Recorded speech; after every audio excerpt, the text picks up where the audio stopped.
Fascist Hasina পালিয়ে যাওয়ার আগে দেশে যে হত্যাযজ্ঞ ঘটিয়েছিল, ছাত্র জনতা হত্যা করেছিল, তার খুব অতি ক্ষুদ্র একটি প্রমাণ, মানে একেবারে সুনির্দিষ্ট প্রমাণ সামনে এসেছে। বিবিসি যে প্রতিবেদনটি প্রকাশ করেছে সে হাসিনার হত্যাযজ্ঞ নিয়ে, সেই প্রতিবেদনের মধ্যে বহু রকমের তথ্য আছে, বহু তথ্য আছে, বহু মানুষ হত্যার তথ্য আছে। কিন্তু শেখ হাসিনা যে মানুষ হত্যার নির্দেশ দিয়েছিল, তার বিরুদ্ধে যে আন্দোলন, সেই আন্দোলনে যে মানুষ হত্যার নির্দেশ দিয়েছিল 24 জুলাইয়ে, সেই নির্দেশের একটি অডিও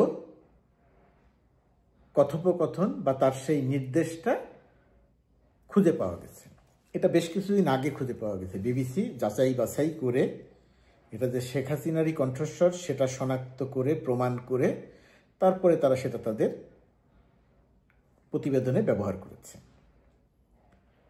এই যে এবং এটার বিবিসি যেটা ব্যবহার করেছে সেটা মানে উদ্ধার করেছে বা খুঁজে বের করেছে আন্তর্জাতিক অপরাধ ট্রাইব্যুনালের তদন্ত দল, বিশেষ তদন্ত দল। এটা চিফ প্রসিকিউটর বলেছেন। তো সেটা কোনো বিতর্ক বা সেটা কে খুঁজে বের করলো সেটা মূল বিষয় নয়। মূল বিষয়টি হচ্ছে বিবিসি এটা কবে ধারণ করা, এটা যে হাসিনারই কণ্ঠস্বর, এটা যে এআই বা অন্য কোনোভাবে বানানো নয়, সেটা বিবিসি প্রমাণ করে তারপরে প্রকাশ করেছে। এখানে একটা মজার কথা বলে যে বিষয়টি এমনই, হাসিনাগণদের মাঠে নামা দেখে মনে হচ্ছে এটা এমনই হাস্যকর বিষয় তারা করে ফেলেছে, এমন সব যুক্তি দিতে গিয়ে। তো এটা নিয়ে হাসি রসিকতা করা যায়, কিন্তু এটা যেহেতু মানুষের জীবনের সঙ্গে সম্পৃক্ত, যেহেতু বহু মানুষকে হত্যা করে শেখ হাসিনা পালিয়েছে, সেই কারণে এটা নিয়ে রসিকতা করছি না। যেন হাসিনার পুত্র সজীব ওয়াজেদ জয়, তিনি পরিচিত প্রযুক্তিবিদ হিসেবে, তারা কি পরিমাণ রসিকতা বা কি পরিমাণ নিজেদেরকে হাস্যকর করেছে সেটা বোঝানোর জন্য বলছি। তিনি দাবি করেছেন যে বিবিসি যেটা ব্যবহার করেছে, যে অডিও, বিবিসির যে অডিও কথোপকথন, টেলিফোন কথোপকথন বিবিসি তার প্রতিবেদনে যেটা ব্যবহার করেছে, সেটা হোলি আর্টিজান, মনে আছে 2016 সালে হোলি আর্টিজানে যে আক্রমণ হয়েছিল, হোলি আর্টিজানের যে ঘটনা, সেই হোলি আর্টিজানের সময়ে শেখ হাসিনা এই ঘোষণাটা দিয়েছিলেন। এটা 2024 জুলাইয়ের টেলিফোন কথোপকথন নয়। কারণ জয় সম্পর্কে আমরা সাধারণভাবে জানি, আমরা জানি না, মানে আমাদেরকে জানানো হয়েছিল যে সে প্রযুক্তিবিদ, সে নাকি গুগলেরও আগে সার্চ ইঞ্জিন তৈরি করেছিল। প্রযুক্তি বিষয়ে সে কি জানে আমি জানি না, যারা প্রযুক্তির মানুষ আছেন তারা বলতে পারবেন, আমি সেটা নিয়ে মন্তব্যও করি না। কিন্তু অতি সাধারণ যে একটা বিষয়, ধরুন কণ্ঠস্বরটি হাসিনার, জয় তার ফেসবুক স্ট্যাটাসে সেটা স্বীকার করে নিয়েছে, অস্বীকার করেনি যে এটা তার মান নয়, এটা বলে নাই যে এটা এআই দিয়ে তৈরি, জয় স্বীকার করে নিয়েছে। তারপরে এখন সে জয় যদি প্রযুক্তিবিদ হয়, তাহলে জয় কি এটা জানে না যে কার কণ্ঠস্বর সেটা শনাক্ত করা, সেটা বের করা, ফরেন্সিক অনুসন্ধান করে তদন্ত করে সেটা বের করার চেয়েও আরো সহজ এই কথোপকথনটি কবে, কোন সালে, কোন সময় রেকর্ড করা হয়েছিল বা কোন সময়ের কথোপকথন। এটা খুব সাধারণ একটা ব্যাপার। প্রযুক্তি বিষয়ক মোটামুটি সাধারণ জ্ঞান যাদের আছে তারা সবাই জানেন এটা। তো জয় কেন জানেন না? সেনা প্রযুক্তিবিদ। যাই হোক, জয় আবার সেই ফেসবুক পোস্টটি ডিলিট করে দিয়েছে। এটা নিয়ে আরো অনেক মজার ঘটনা ঘটছে। এটার শব্দটা কি দিয়ে বললে বোঝায় আমি ঠিক জানি না। আমাদের ফেসবুকে তো কিছু এরা তো সবাই বদমাইশ টাইপের, এই টাইপের কিছু মানুষ আছে। তারা গত 2 দিন খেয়াল করছিলাম যে এই বিষয়ে, যে শেখ হাসিনার কথোপকথন, এই বিষয় নিয়ে তারা কিন্তু ফেসবুক তাদের প্রায় পেশা, প্রতিটা খুঁটিনাটি বিষয়, কে কোথায় কি বললো, যেটাই একটু সরকারের বিরুদ্ধে যায় সেটা এনে ফেসবুকে পোস্ট করে। এতে আমার কোনো আপত্তি নেই, সরকারের বিরুদ্ধে কথা বলা, সমালোচনা করা, এটা ভালো কাজ, করে যান। কিন্তু এই শেখ হাসিনার যে টেলিফোন কথোপকথন, এটা নিয়ে তাদের কোনো কথা নেই। যখন জয় মাঠে নামলো তখন তারাও মাঠে নামলো। মাঠে নামলো কি? অডিও রেকর্ড আদালতে প্রমাণ হবে না, তার মানেটা কি? আপনি মানবাধিকারের পক্ষে কথা বলেন, আপনি সাংবাদিক নির্যাতনের বিরুদ্ধে কথা বলেন, আপনি অমুকটা করেন তমুকটা করেন, ধরে নিলাম যে হাসিনার কথোপকথন এই টেলিফোন অডিও রেকর্ড আদালতে প্রমাণ হবে না বা আদালতে কাজে লাগবে না, তো তাতে কি হবে? প্রশ্ন হচ্ছে হাসিনা হত্যার অর্ডার দিয়ে হত্যা করিয়েছেন কিনা। এই বেকুব এবং বদমাইশগুলো জানে যে হত্যাকাণ্ড সেটা ঘটিয়েছে, কিন্তু ওই বিষয়ে তার কোনো কথা নেই। এখন সে আছে কি, যে এটা তো আদালতে প্রমাণ হবে না। আদালতে প্রমাণ হবে না, তাহলে কি হবে? শেখ হাসিনার বিরুদ্ধে সে যে হত্যাযজ্ঞ চালিয়েছে এটা প্রমাণ করার জন্য অসংখ্য প্রমাণ আছে। শেখ হাসিনার ফাঁসি হওয়া ছাড়া কোনো কি হবে আমি জানি না আদালতে, কিন্তু সাধারণভাবে আমি যেটা বুঝি, যে পরিমাণ হত্যাযজ্ঞ সে চালিয়েছে, যে পরিমাণ হত্যাযজ্ঞ চালানোর প্রমাণ সে রেখে গেছে, যে পরিমাণ হত্যার হুমকি মানুষকে দিয়েছে, যে পরিমাণ গুম করেছে, খুন করেছে, ইত্যাদি ইত্যাদি ইত্যাদি করেছে, তো তার তো কয়েকবার ফাঁসি হওয়ার কথা যদি পৃথিবীর যে কোনো আইনে তার শাস্তি হয়। পৃথিবীর যে সমস্ত দেশে ফাঁসি নাই সে সমস্ত দেশের কথা আলাদা, সেখানেও সর্বোচ্চ কয়েকশো বছরের জেল হবে তার। তো যাই হোক, তো এরকম একটা অবস্থার মধ্য দিয়ে এই বিবিসির প্রতিবেদনটি নিয়ে হাসিনা গংরা একটা প্রোপাগান্ডা চালিয়ে, তারা তো মনে করে যে প্রোপাগান্ডা চালিয়ে যে কোনো কিছু প্রমাণ করে দেওয়া যায়। তো ভালো কথা, প্রমাণ করে দিতে পারেন বা প্রমাণ করে দেন, কিন্তু শেখ হাসিনা যে হত্যাযজ্ঞ চালিয়ে পালালো, তো সেটা নিয়ে একটু কথা বলেন যে না, শেখ হাসিনা হত্যাযজ্ঞ চালায় নাই। শেখ হাসিনার এই যে হত্যাযজ্ঞ চালানো, এই হত্যাযজ্ঞ চালানোর তো একটি অডিও রেকর্ডই তো প্রমাণ নয়, আরো বহু কিছু আছে। আজকে এই কারণেই কথা বললাম। আমি এখন কথা বলতে আসলেই অনেকেই এসে মন্তব্য করেন সরকারি চাকরি করে এভাবে কি কথা বলা যায়, সরকারি চাকরি করে এটা কি বলা যায়।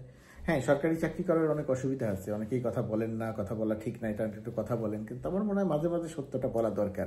এই কারণেই আজকে কথা বলতে আসলাম, আপনাদের সামনে আসলাম, যে কয়েকটি কথা অন্তত বলি, একটু গণমাধ্যম নিয়ে কথা বলি। শেখ হাসিনার যে অডিও কথোপকথন সামাজিক যোগাযোগ মাধ্যমে আপনারা যারা এই ভিডিও দেখছেন বা শুনছেন তারা সবাই দেখেছেন। সেখানে শেখ হাসিনা পরিষ্কার করে বলেছেন, আমার ওপেন নির্দেশ দেয়া আছে, অর্ডার দেয়া আছে, অর্ডার শব্দ ব্যবহার করেছেন। আর আমাদের পত্রিকাগুলো, ছোট বড় অনেক পত্রিকা, এই বিষয়টি নিয়ে বেশ রসিকতা, মানে কি বলবো, যে এক ধরনের সহানুভূতি প্রকাশের চেষ্টা করেছে কিনা আমি জানি না, কিন্তু কেন এই ধরনের শব্দ হলো যে শেখ হাসিনা বলতে আমার একটু এখন সংকোচ হয়। শেখ হাসিনা যেহেতু গণহত্যাকারী, আগে আমি শেখ হাসিনা ছাড়া কথা বলতাম না, শেখ হাসিনার প্রতি যথাযথ সম্মান রেখে কথা বলতাম, কিন্তু এই 5 জুলাই আগস্টের হত্যাযজ্ঞের পরে তার প্রতি আমার আর কোনো সম্মান রেখে কথা বলতে পারি না। আমি আগে যখন বিএনপি নেতা তারেক রহমান যখন শেখ হাসিনার নাম উল্লেখ করতে গিয়ে তিনি যখন হাসিনা বলতেন, আমার তখন এটা নিয়ে অনেকের কাছে কথা বলেছি, এভাবে দেশের প্রধানমন্ত্রী, একজন জাতীয় নেত্রী, তাকে নিয়ে এভাবে কথা বলা ঠিক নয়, সম্ভবত ঠিক হচ্ছে না। বা তারেক জিয়া যে কথা বলতো, আমি প্রকাশ্যে সমালোচনা করিনি, কিন্তু মনে মনে আমার একটা খটকা লাগতো, কানে লাগতো, যে এইভাবে কি কথা বলা ঠিক কিনা, নামটা পুরোটা বলা উচিত, শেখ হাসিনা বলা উচিত, শুধু হাসিনা বলা উচিত নয়। কিন্তু খুব কি বলবো, একেবারে সত্য কথা বলছি যে এখন এই হাসিনার নামের আগে মনস্টার, দানব, ফ্যাসিস্ট, গণহত্যাকারী এইগুলো লাগানো ছাড়া আমি আর কোনো কিছু দিয়ে কথা বলতে পারি না। এত বড় হত্যাকারী, এত বড় গুমকারী, পলাতক, ফ্যাসিস্ট, গণহত্যাকারী, তার নাম শেখ হাসিনা পুরোটা বলতে হবে, এখন আর আমার কাছে সেটা মনে হয় না। আমার কাছে মনে হয় যে তারেক জিয়া বহু আগে, তারা তো আরও বহু আগে থেকে তার দ্বারা নিপীড়িত, নির্যাতিত, আমরাও নির্যাতিত হয়েছে, কিন্তু তারেক জিয়া বা খালেদা জিয়া বা জিয়া পরিবারের মতো নয়। তারেক জিয়া তো তার ভাইকে হারিয়েছেন, শেখ হাসিনার নির্যাতনে তার ছোট ভাই মৃত্যুবরণ করেছেন, শেখ হাসিনার নির্যাতনে খালেদা জিয়া প্রায় মৃত্যুর হাত থেকে ফিরে এসেছেন, আল্লাহ তাকে রক্ষা করেছেন। তো এই এত নিপীড়ন নির্যাতনের পরে তারেক জিয়া যেটা বহু আগে বুঝতে পেরেছিলেন, যেটা আমার এখন 5 জুলাই আগস্টের পরে এসে বুঝতে হলো। তো এই জায়গাটিতে দেখেন যে শেখ হাসিনা অর্ডার দিয়ে মানুষ হত্যা করলো, সে নিজে বলছে আমি অর্ডার দিয়েছি, ওপেন অর্ডার দেয়া আছে, মারণাস্ত্র ব্যবহার করবে পুলিশ, যেখানে পাবে সেখানে গুলি করবে। তার মানে কি, শেখ হাসিনা সরকার প্রধান ছিলেন, সে নির্দেশ দিয়ে মানুষকে হত্যা করিয়েছে, পুলিশকে দিয়ে হত্যা করিয়েছে। আর আমাদের পত্রিকাগুলো লিখতে গিয়ে বলছে যে শেখ হাসিনা হত্যার অনুমোদন দিয়েছিলেন, শেখ হাসিনা গুলি করার অনুমোদন দিয়েছিলেন, মারণাস্ত্র ব্যবহারের অনুমতি দিয়েছিলেন। এগুলা কি ধরনের শব্দ, কি ধরনের ভাষা? এই সহজ জিনিস অনুবাদ করতে গিয়ে আমাদের পত্রিকাগুলোর এত সমস্যা হলো কেন? এটা কি ইচ্ছাকৃত সমস্যা, নাকি শেখ হাসিনার প্রতি একটা সফট কর্নার, নাকি কি? আমি জানি না এটা কি হলো। এর কোনো ব্যাখ্যা খুঁজে পাই না। শুধু একটাই কথা থাকে শেষে এসে, যে শেখ হাসিনার মতো এরকম একজন দানব বাংলাদেশের মানুষ রক্ত দিয়ে, বাংলাদেশের মানুষ নিপীড়িত নির্যাতিত হয়ে, বাংলাদেশের মানুষ গুম হয়ে গুলির সামনে দাঁড়িয়ে এই দানবকে পরাজিত করেছে, দানবকে পালিয়ে যেতে বাধ্য করেছে। যদিও পালিয়ে না গেলে তার দেশে রেখে তাকে বিচার করতে পারলে ভালো হতো, কিন্তু সে পালিয়ে গেছে, তাকে পালিয়ে যাওয়ার সুযোগ করে দেওয়া হয়েছে। এবং এখনো যারা প্রোপাগান্ডামূলক রাজনীতি করছে, সেই প্রোপাগান্ডামূলক রাজনীতিবিদদের না, প্রোপাগান্ডামূলক এই যারা কাজকর্ম করছেন, রাজনীতিবিদ হয়তো এর মধ্যে আছেন। এই যে দেখেন ওবায়দুল কাদের পাপেট, ইন্ডিয়ায় বসে বা বিদেশে বসে তার দলের লোকজনদের বলছে যে অমুক জায়গায় নামো, তমুক জায়গায় নামো, সজাগ হও, অমুক হও, তমুক হও। একজন দিল্লিতে পালিয়ে আর একজন কলকাতায় পালিয়ে নেতাকর্মীদের মাঠে নামানোর চেষ্টা করছে। মানে তোমরা আরো মার খাও, তাহলে আমার রাজনীতি করতে আরো সুবিধা হবে। পরিষ্কার করে একটা কথা বলি, শেখ হাসিনার আওয়ামী লীগ শেষ। আর কোনোদিন বাংলাদেশে শেখ হাসিনার আওয়ামী লীগ ফিরে আসবে না, শেখ হাসিনা ফিরে আসবে না, এটা আপনাদের বুঝতে হবে। আওয়ামী লীগ রূপান্তরিত হয়ে হয়তো কোনোদিন ফিরে আসবে। আওয়ামী লীগ রূপান্তরিত আওয়ামী লীগ যদি নির্বাচনের সুযোগ পায়, কিছু ভোটও পাবে, কিন্তু শেখ হাসিনার আওয়ামী লীগ আর কোনোদিন বাংলাদেশে ফিরে আসবে না। বাংলাদেশের মানুষ শেখ হাসিনার আওয়ামী লীগকে আর কোনোদিন স্থান দিবে না, এটা আপনাদের বুঝতে হবে। প্রোপাগান্ডা চালান, প্রোপাগান্ডা যে বদমাইশ যাদের কথা বললাম, ডক্টর ইউনূস নির্বাচনের সময় ঘোষণা করেছেন রোজার আগে ফেব্রুয়ারিতে। কেউ বলছেন লিখে রাখেন ডক্টর ইউনূস 5 বছরেও নির্বাচন দিবে না। এই যে প্রোপাগান্ডা চালান, আপনারা তো স্বাধীন, 5 জুলাই আগস্টের পরে তো আমরা সবাই স্বাধীন, যে কোনো কথা বলতে পারি, তাতে কোনো সমস্যা নেই। কিন্তু নির্বাচন তো ফেব্রুয়ারিতেই হবে। তখন আপনারা কি বলবেন? বলবেন যে আমরা বলেছিলাম, চাপ দিয়েছিলাম, এই কারণেই নির্বাচন হয়েছে, না হলে 5 বছরেও তিনি নির্বাচন দিতেন না। মানুষ এগুলো বুঝতে পারবে। আলোচনা সমালোচনার মধ্যে দিয়ে চলুক। ওই যে যার কথা বললাম বা যাদের কথা বলছি, ফেব্রুয়ারিতে নির্বাচনের কথা যখন বলেছেন ডিসেম্বরের মধ্যে প্রস্তুতি নিতে, তখন এসে আবার প্রশ্ন করছেন নির্বাচনের তারিখ কি ঘোষণা করেছেন? কেমন বদমাইশ! ডিসেম্বরের মধ্যে নির্বাচনের সকল প্রস্তুতি সম্পন্ন করতে বলেছেন। নির্বাচন কমিশন তারিখ ঘোষণা করবে, তফসিল ঘোষণা করবে, সবই প্রক্রিয়ার মধ্য দিয়ে হবে। যাই হোক, এরা এমন থাকবে। নুন খাওয়া লোকজন গুণ গাইবে, চুরি বাটপাড়ির সহযোগীরা গুণ গাইবে, তাতে কোনো সমস্যা নেই, তারা স্বাধীন, গুণ গাক, সেটা করুক। এখন তো গুমের ভয় নাই, খুনের ভয় নাই, পুলিশের ধরে নিয়ে যাওয়ার ভয় নাই। মব কিছু কথা বলা হয়, কিছু ঘটনা ঘটে, বিপ্লবের পরে, কোনো অভ্যুত্থানের পরে কিছু ঘটনা ঘটে, না ঘটলে ভালো হতো। কিন্তু এগুলো দিয়ে 16 বছরের দানবীয় শেখ হাসিনার হত্যাযজ্ঞকে যারা জায়েজ করতে চায়, এটার সাথে তার একটা কম্পেয়ার করতে চায়, তুলনা করতে চায়, তারা একটা মতলববাজ।